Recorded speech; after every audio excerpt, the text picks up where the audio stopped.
this short video, I'm going to demonstrate how to use a few of the splints for carpal tunnel syndrome. So as I spoke about in an earlier video, carpal tunnel syndrome describes compression of the median nerve going across the wrist here.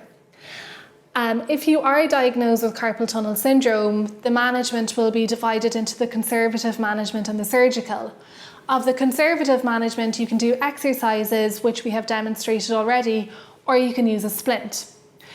The value of the splint is mainly at night, at least in the early stages of the condition. And this is because when you go to sleep at night, if your arm is in a position maybe under your body or stretched out, it'll add to increased compression on the median nerve at the wrist. And then that's why people will often awaken in the middle of the night with their hand numb and they'll have to hang it out the side of the bed. So the idea of the splint is to try to keep the wrist in a neutral position overnight. And this has actually been demonstrated to have significant benefit. And this would have the highest level of evidence in terms of conservative management of carpal tunnel syndrome. It needs to be worn consistently, so you need to find one that is comfortable enough to be worn at night. Now you can wear it during the day, but obviously it could be quite restrictive in terms of movement of your wrist throughout the day.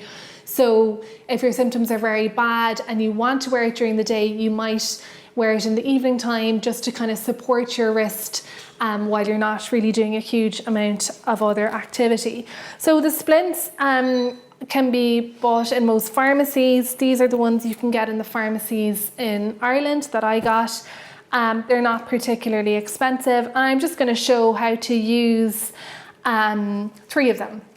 So this one looks like this, and the space is for your thumb.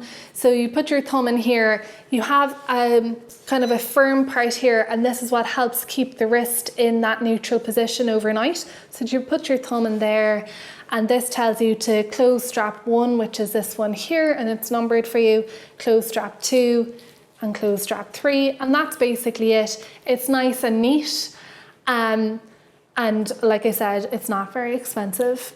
So that's one of them. So then another one, and these are the ones that you get in the pharmacies here. So again, you have the space for your thumb there, and you put it through like this.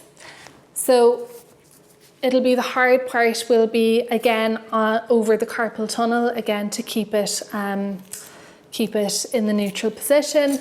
Then you move the straps around. This one goes in under here, a little bit fiddly, not that difficult to do.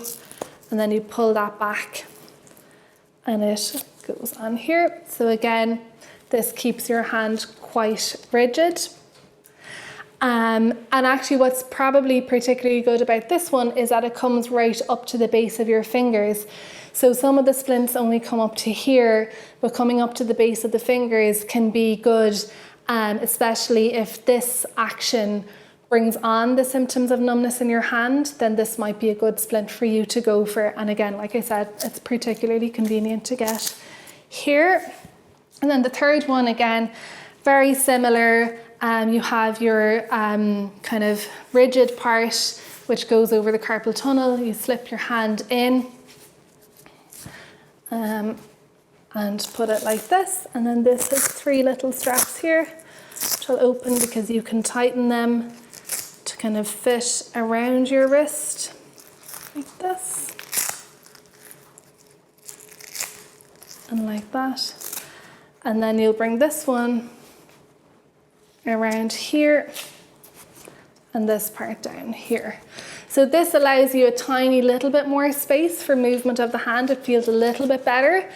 And again, you have the rigid part here. So they're all similar in that regard.